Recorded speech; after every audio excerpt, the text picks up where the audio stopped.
Olá pessoal, tudo bem? Meu nome é Thiago Prux, eu sou um dos sócios da Capitalismo, que é uma empresa de análise e recomendações de investimentos.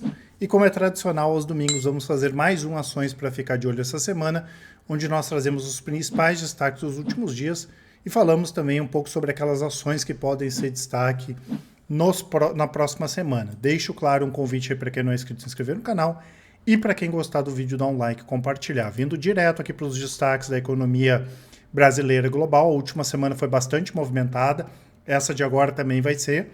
E na última semana nós tivemos dados mistos em relação ao mercado de trabalho americano. Primeiro foi divulgado o Relatório Nacional de Empregos, o ADP, que veio abaixo do esperado, e o payroll foi divulgado na sexta-feira, mostrando a criação de 336 mil vagas de trabalho criadas em setembro, bem acima aí dos 170 mil esperados, né, pelo mercado. E o desemprego continua baixo. O que acontece, né, pessoal? Isso traz pressão nos juros. Eu sei que é um pouco meio contraintuitivo. Poxa, mas é um dado positivo. Por que a Bolsa, na hora, trouxe até uma pressão negativa? Porque isso pode ser que o Fed vá ter que manter os juros por mais tempo de uma forma elevada. E isso, claro, ao longo do tempo não acaba sendo positivo. O nosso viés, né, a nossa visão continua a mesma, né, só que nós esperávamos já que o Fed fosse poder indicar já esse ano um corte de juros, não que ele fosse cortar esse ano, mas que ele indicasse, e a gente passou isso para o ano que vem. Esperamos que o Fed indique corte de juros ainda no primeiro semestre de 2024. Por quê, pessoal?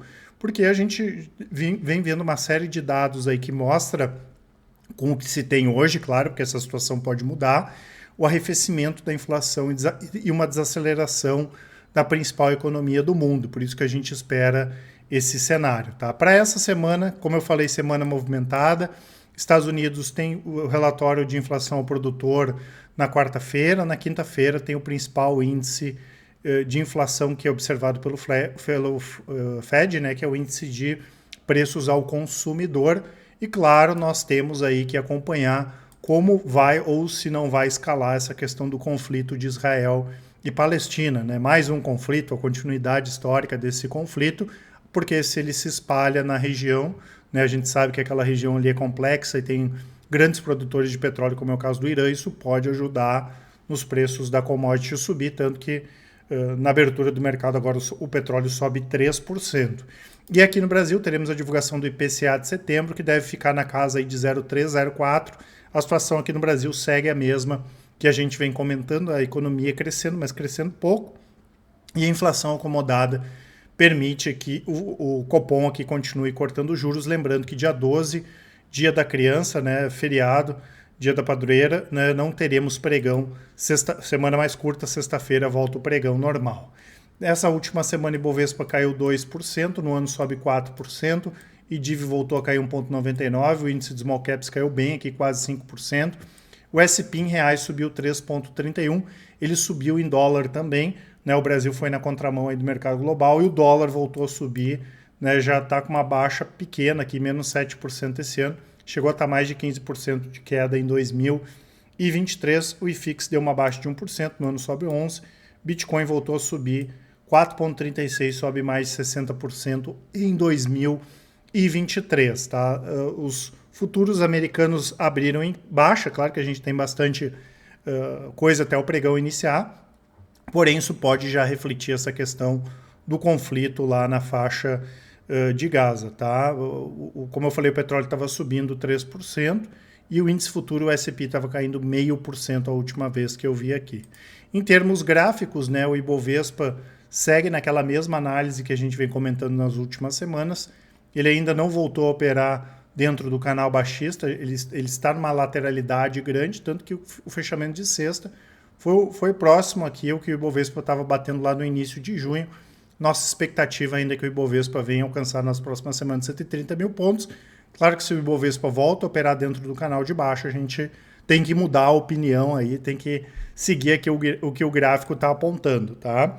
Já o IVVB aqui, que a gente poderia considerar o nosso S&P em reais, né, tá numa tendência de longo prazo de alta, mas ainda segue aquele embate, né, que a gente vem comentando, quando ele sobe o dólar cai, e ao contrário, já na última semana a gente teve tanto a bolsa lá fora subindo quanto o dólar, só acabou sendo positivo aqui para o IVVB, que subiu mais de 3% na última semana, né? E o dólar também voltou aí a operar acima da casa dos R$ 5. Lembrando que graficamente o ponto mais forte aqui é na casa dos 5,80. De longo prazo a tendência de baixa do dólar, porém a médio e curto prazo aqui a gente já vê uma boa recuperação, tendência de curto prazo altista então para a moeda americana, tá? Vindo aqui para alguns destaques, né, pessoal, Americanas voltou a cair, na outra semana tinha subido bem em função daquela possibilidade de acordo com uma parte das dívidas em relação ao Banco Bradesco. Claro que é uma situação muito complexa da empresa, fora que pelos números que a gente está vendo ela vai piorar bastante aí operacionalmente, as vendas devem cair bastante aí esse ano e teve uma queda de 22%. Mitre, né, foi uma das polêmicas da última semana, caiu quase 20%.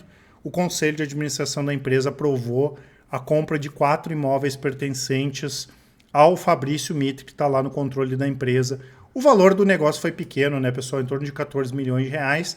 E aqui vale aquela questão que a gente sempre comenta. Primeiro, todas as empresas vão ter problema. Claro que esse tipo de problema não é bom, né, porque arranha, né, a questão da governança. Imagina a empresa comprar um terreno lá do controlador. É uma coisa que não faz muito sentido, mas em termos de negócio é pequeno. E como a gente fala sempre, daí vai de cada um ter que avaliar, né, se isso vai estragar a empresa no longo prazo ou não. É como eu comento sempre, é como um casamento. A gente tem que avaliar a parte negativa e positiva, e se a negativa for pior, né, se separar caso não continua junto, tá? Tanto que eu comentei esses dias aí em relação àquela questão da Tupi, né, das indicações, eu comentei no vídeo, está até aqui no canal, que no nosso entendimento não era motivo para venda. Não estou dizendo que é o mesmo caso aqui de Mitre, mas nesses momentos negativos a gente não pode agir com a emoção e tem que agir de forma bastante racional. Temos aqui a Mobile, né, pessoal, voltou a cair quase 17%. Ainda tem aquela questão, né, que se ia juntar ou não com o Tokstok, enfim, que é uma empresa que é bastante problemática também. A gente já comentou um pouco sobre essas empresas, elas caíram demais, elas valem muito pouco na bolsa, mas não são ativos que no nosso entendimento são interessantes. Claro que pode vir uma outra empresa e comprar, né, mas o nosso entendimento não é um negócio bacana. Mas enfim, que é o 17% na última semana, mesma coisa Magalu, bastante pressionada, né, com essa questão de no curto prazo a gente teve uma alta aí dos juros. E como eu já comentei algumas vezes, a gente acompanha, principalmente porque o varejo físico, esse de eletroeletrônico, é complicado. A gente acompanha mais o e-commerce e é impressionante como empresas como a Amazon e Mercado Livre, especialmente, vêm ganhando o mercado, né? Porque essas empresas estão em período de crescimento, né? Enquanto Magalu está mais preocupado com queda de juros, endividamento, via varejo, né? Que agora virou Casas Bahia, nem se fala. Aquelas empresas estão apresentando forte crescimento. E tivemos queda da MRV, nós tivemos outras ações também do setor de construção caindo. Vale a pena a gente lembrar que no próximo dia 18 vai ter continuidade de julgamento no STF em relação àquela questão da equiparação da remuneração do FGTS com a poupança e que isso pode aumentar os juros aqui do Minha Casa Minha Vida.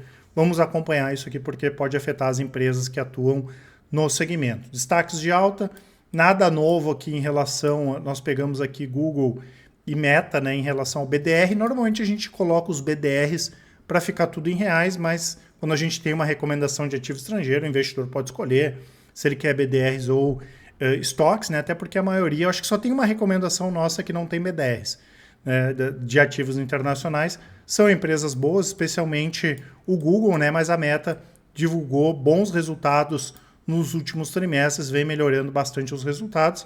A Azevedo e Travassos continua o movimento de alta. Recentemente eu fiz um vídeo falando sobre a empresa, nós tivemos a entrada do Tanuri, que é sempre polêmica, mas acabou ajudando aí na alta das ações. Pague Menos, que vinha de algumas semanas de baixa, depois a gente descobriu o porquê, né, em relação a essa questão de oferta de ações que a empresa vai fazer, né, deve ficar em torno de 330, 340 milhões de reais, basicamente aí para crescimento da empresa, tá? A gente sempre comenta que essas emissões de ações trazem pressão nos preços das ações no curto prazo, mas depende qual é a empresa que vai fazer a emissão, e no caso aqui de Pague Menos, é interessante sim para a empresa, né? E a Schultz, nada novo aqui, a empresa já tinha anunciado faz uma semana e meia, mais ou menos, um bom pagamento de dividendos. A Datacom foi o final do mês, aí no dia 29, e o pagamento vai ser no próximo dia 20, no próximo mês de janeiro de 2024, né? Foi em torno de 5 centavos por ação paga. Chus que também vem divulgando bons resultados, uma small cap bacana aí de se acompanhar. Antes de continuar, eu quero dar 2 presentes aqui para vocês. O primeiro deles, o relatório grátis com a melhor small cap da bolsa. Informações aqui na descrição do vídeo. E também o nosso cupom FUTURO, que dá até 30% de desconto à vista ou no Pix, nas assinaturas Full Trader e carteiras Capitalizo. Informações aqui na descrição do vídeo. Eu lembro que a Capitalizo tem as melhores recomendações pelos menores preços do mercado. Em relação a dividendos, aqui é sempre a Datacom, né, pessoal? Então a DataX é o dia seguinte. Vai receber o dividendo quem dormir com as ações da Datacom para primeiro dia útil seguinte, né? Então, no caso daqui da Unifique, é do dia 9 para o dia 10, pagamento dia 25, aqui Redditor dia 16, Datacom, BMG 23 e Tupi Datacom no próximo dia 25 do 10. Vindo para mais destaques, né, pessoal? O BTG Pactual anunciou a aquisição de 100% da Orma, só não adquiriu a parte de gestão, mas a corretora em si com os clientes, ou seja, um negócio que casa perfeitamente, ganhos de sinergia aí na veia do BTG.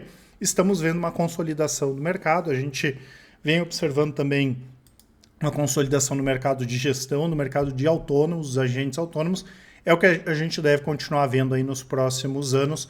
Negócio de 500 milhões de reais, pagou barato aí pela Orma, né?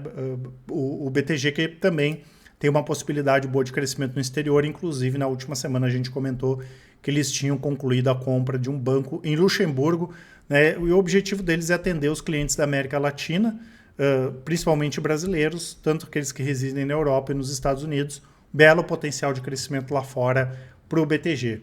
Tivemos aqui a Simpar, né, pessoal, em relação a essa questão da aquisição, de mais uma aquisição, né, no caso a Automob, que é uma das controladas, adquiriu a compra do Grupo Alta, que tem operações de lojas de veículos, né, incluindo uma revenda de seminovos, 3 são GM, 3 Volkswagen, negócio de 121 milhões de reais.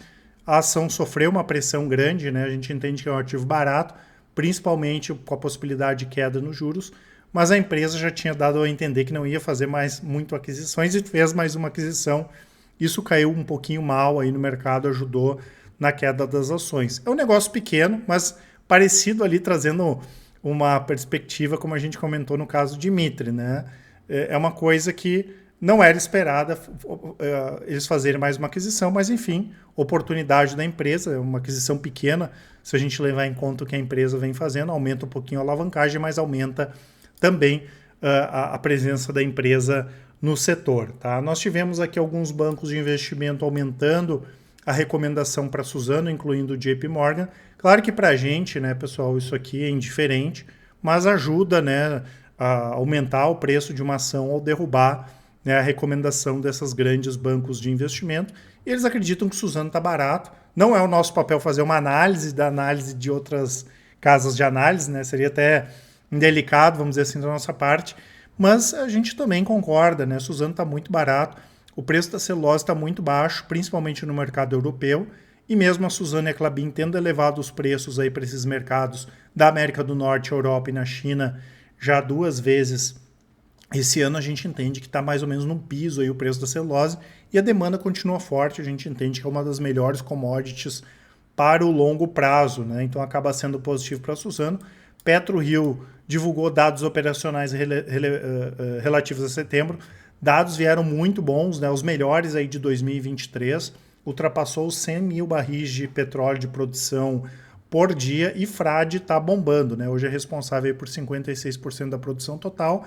Lembrando que a gente gosta muito de PetroRio porque ela está num estágio mais avançado, né, do que outras empresas como o PetroRecôncavo ou como é o caso aí da 3R, tá? Então, ótima notícia para PetroRio.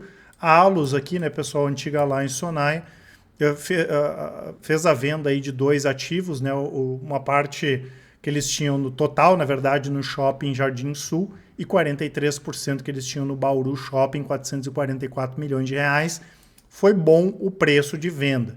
Muita gente nos perguntou, nos questionou, poxa, Thiago, mas por que eles estão vendendo ativos, né? Não seria mais interessante comprar? Depois da junção que eles fizeram, né, da fusão com o BR Malls, era natural, já era esperado eles fazerem um ajuste no portfólio, ficarem só com aqueles ativos que eles julgam mais interessantes. veio uma venda boa, deve vir um bom pagamento de dividendos também aí para a Allos. No caso aqui da Ferbasa, duas notícias. Primeiro, que eles aumentaram o ferro-cromo na Europa, deu quase 1,5% para o mercado europeu. A gente esperava até que eles fossem fazer um reajuste para baixo nos preços, né? Dado toda essa instabilidade, esse crescimento menor da China, que é um grande mercado para o ferro-cromo, mas ainda assim, né, se mantiveram praticamente estável, apesar dessa alta pequenininha, o que acaba sendo positivo. E além disso, a Ferbasa anunciou que vai fazer desdobramento de 1 para 4, tá? Quando a gente tiver as datas aqui, a gente passa para vocês. E Gerdau, né, lembrando que a metalúrgica Gerdau é a holding e a Gerdau, a GGBR, é a controlada, é a parte operacional, anunciou o plano de investimentos 2021-2026, 12 bilhões de reais, isso aqui para o Brasil, para os Estados Unidos. Em breve a gente vai fazer um relatório, um vídeo completo falando a respeito disso. A Gerdau é uma empresa que a gente gosta, ela tem muita frente interessante para crescer, a parte de minério, aços especiais, especialmente para eletrificação de veículos, e também grafeno, né? Inclusive eles já fecharam negócios no Japão dessa parte de grafeno, né? A gente achou bom ali, até esperava um pouco menos o Capex lá, mas veio um número que deve ajudar a Gerdau a crescer mais ainda aí nos próximos anos. Lembrando que a Gerdau é muito forte também no mercado americano de aço para construção. A gente vai ver várias obras aí sendo feitas nos Estados Unidos, assim como aqui no Brasil, caso nós tenhamos aí o PAC, né, seja ressuscitado, isso acaba ajudando a Gerdau com certeza. Tá? E notícias aqui de Petrobras, né, pessoal? Na verdade, isso aqui envolve outras empresas também. A Petrobras ela foi condenada a pagar 6,5 bilhões no julgamento na Câmara Superior lá do CARF, né? A empresa avalia, vai entrar com medidas legais aí em relação a esses valores, e o julgamento chegou a um empate e foi decidido por aquele voto de qualidade que representa o fisco, na verdade, que decidiu aí pela condenação. Eu fiz um vídeo, pessoal, falando a respeito disso não faz um mês, né? Comentando sobre essa questão desse voto de qualidade que, sendo o fisco, basicamente ele vai julgar a favor, né, do governo, né? Inclusive, quando eu comentei a respeito disso, a gente recebeu umas críticas nos comentários, mas é verdade, né? Não faz sentido esse voto aqui ser do fisco, mas enfim. E só a Petro tem mais de 21 bilhões de reais em processos como esse, tá? E além disso, a gente tem outras empresas que podem ser bastante afetadas. As principais, além de Petrobras, Bradesco, Banco do Brasil, Ambev, B3, BTG Pactual e Santander, né? E com essa mudança no CARF, a gente espera que essas empresas aqui também, à medida aí dos próximos trimestres, também tenham essas decisões contrárias com esses pagamentos aí para o fisco, tá certo? Lembro que eu vou deixar para vocês aqui o nosso site, né, pessoal, onde tem essas assinaturas da Capitalizo. Tem várias coisas interessantes no nosso site, a parte de conteúdos, os resultados, né, para quem quiser ver os resultados de todas as nossas estratégias, tanto das estratégias de médio e curto prazo, quanto das carteiras de longo prazo. Carteiras de longo prazo, 10 minutos por mês, vocês conseguem acompanhar. Estratégia de médio e curto prazo, 10 minutos por dia. Quero ver lá a carteira de micro e small caps da Capitalizo. Pode ver os resultados, estão sempre atualizados, o vídeo explicativo. E qualquer dúvida que vocês tiverem, podem mandar um e-mail para a gente, contato@capitalizo.com.br. Quem preferir, pode nos chamar no WhatsApp. Eu lembro, né, pessoal, que além do nosso atendimento e de resultados comprovados, aqui na Capitalizo tudo é feito de maneira transparente e independente, sempre focado no resultado de vocês. Então qualquer coisa é só nos contatar, que com certeza aí a gente vai estar 100% à disposição. Um grande abraço, ótimos investimentos, uma ótima semana. Até mais!